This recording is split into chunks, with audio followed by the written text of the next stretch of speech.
Hello everyone, it's day 73 and today I have 15th May Indian Express newspaper and there are a few important articles that I found over this explained page as usual. So the first article is about the heat waves and climate change. So what are their connection? So let us see what this article is arguing. A new study has attributed heat waves witnessed in India in April to climate change. So this is not a surprise, obviously. With soaring global temperatures, heat waves have become more frequent and intense in the country. So let us see. The extreme heat in parts of the eastern and southern India this April has been attributed to climate change. A new study has said that the abnormally high temperature were made about 45 times more likely by climate change.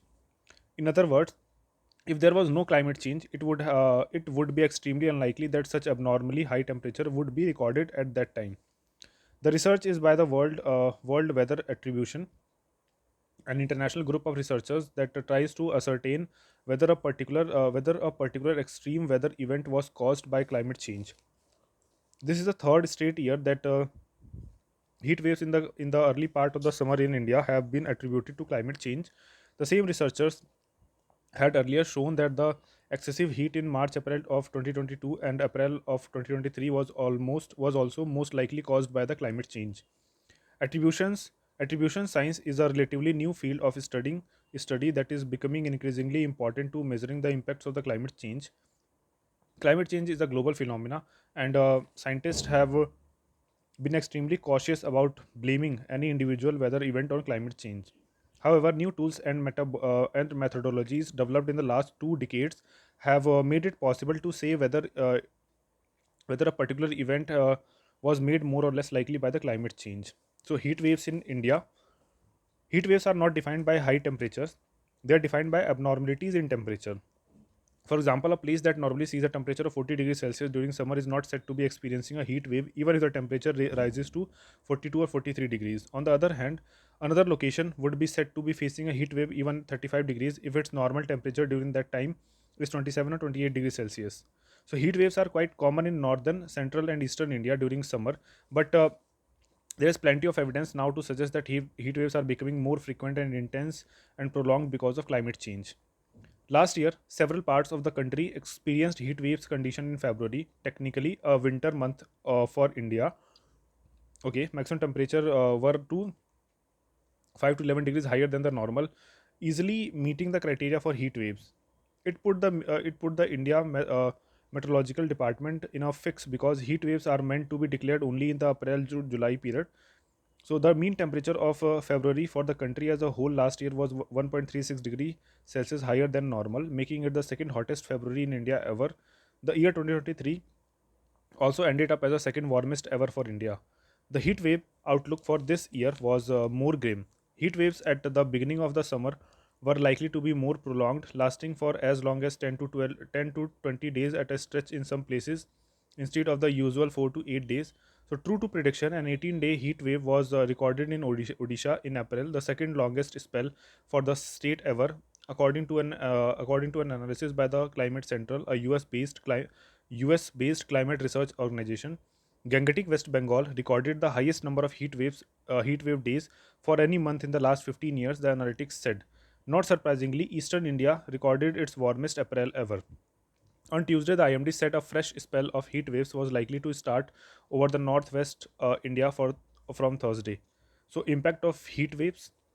Prolonged exposure to heat can result a dehydration and cardiovascular and respiratory diseases and exacerbate existing weaknesses and even leading to sudden deaths. So, data on the illness and deaths caused by the excessive heat is not maintained well in India.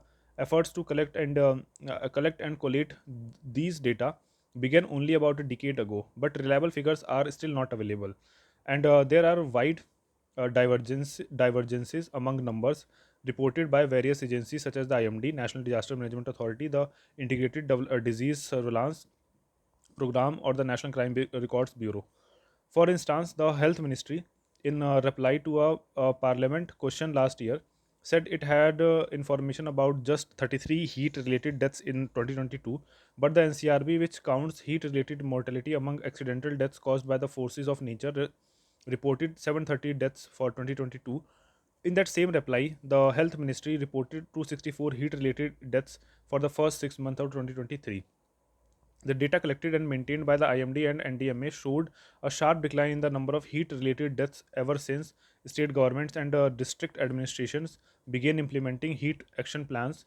It was evidence for the success of early warnings and heat action plans, but this data set has been showing a reversal of trends in the last couple of years. This couple this could be because of the better reporting or an increase in the severity of heat waves. So, mitigation of heat waves. All the 23 states known to be vulnerable to heat waves now have heat action plans to manage the adverse impacts. Simple measures like the provision of cool drinking water at public places, free distribution of oral rehydration solution, closure of schools and colleges during peak hours, and providing access to parks and other shaded places have brought relief to large number of people and prevented illness and deaths in several cities. However, much more needs to be done, especially because heat waves getting more prolonged and severe. Local administrations must mandatorily regulate activities even in unorganized sector like construction. This would ensure that non-essential activities, especially those carried out in the open, are stopped during the worst time, like schools and colleges. Office timings can also be tweaked. All organized outdoor activities, including sports, could would need to be strictly regulated. Some experts limit the lack of adequate funding for the heat action plans. So this was about the impact of heat waves, and the cause of prolonged heat waves has been cited to the climate change in this article. So let us see another important article regarding the flood variant of the COVID virus. Okay, so let us see the new coronavirus variant called KP.2, nicknamed as flood, that has been linked to rising cases of COVID 19 in the United States and United Kingdom and South Korea, has been in circulation in India since November 2023. Genomic surveillance's data shows about 250 KP.2 sequences have been reported so far by the INSA-CoG, the country's genome sequencing consortium. So, what is KP.2 variant of the COVID 19 virus? KP.2 is a descendant of the JN.1 variant of the virus. It is a subvariant of the Omicron lineage with a new mutation. FLIRT, the nickname of KP.2, is based on the letters representing two immune escape mutations that allow the virus to evade antibodies. So, genomic scientist Dr. Vinod Iskaria said uh, these two mutations on the spike protein disrupt the major sites on the spike protein where antibodies bind and neutralize the SARS-CoV-2 virus. These mutations allow the virus to escape antibodies. So, what do the genomic data on KP.2 from India show? A little more than half of the 250 KP.2 genome sequenced by INSA-CoG, 128 sequences were from Maharashtra. The highest number of KP.2 sequences were found in March. India has been reporting the highest proportion of KP.2 sequences in the world, global data show, and KP.2 sequences made up 29% of the COVID 19 sequences uploaded by the India to the Global Initiative on Sharing All Influenza Data, the world's largest repository of these sequences over the last 60 days. However, JN.1 continues to be the dominant variant of the SARS-CoV-2 in the country. So there were 679 active cases of COVID-19 in India on May 14, according to Union Health Ministry data, and One Health in Delhi with COVID was recorded. So, can KP.2 cause severe disease? So, FLIRT is characterized by its ability to evade immunity from vaccines and previous infections. Its symptoms are similar to those of earlier variants, including fever, cough, fatigue, and digestive issues. Experts are watching the variant closely, but they are not very concerned at the moment. There's no need to worry, Dr. Anurag Agarwal, Dean of the Trivedi School of Biosciences at Ashoka University, said. These immune escape mutations like the ones on flood have been seen before. The US Centers for Disease Control and Prevention notes that there are currently no indicators suggesting that KP.2 would cause more severe illness than other strains. However, could KP.2 drive up infections? Yes, flirt has a heightened transmission rate and like its parent JN.1, it is likely to drive a wave of infections, Dr. Skaria said. Also, the infections are likely to spread silently because without severe symptoms, most people are unlikely to get themselves tested. So, Dr. Rajesh Chawla, senior consultant, monopoly and critical care at Indraprasth Apollo Hospital in Delhi, said Given the likelihood of the easy spread of the virus through respiratory droplets, there is a need to take stringent precautions, especially for those with a compromised immune system. Senior citizens are vulnerable to severe illness due to factors such as the age related psychological changes, decreased immune function, and the presence of comorbidities. Research indicates that adults aged 60 and older, especially those with pre existing medical conditions like heart disease, lung disease, diabetes, or cancer, are more likely to experience severe and potentially fatal COVID 19 infections compared to other age groups.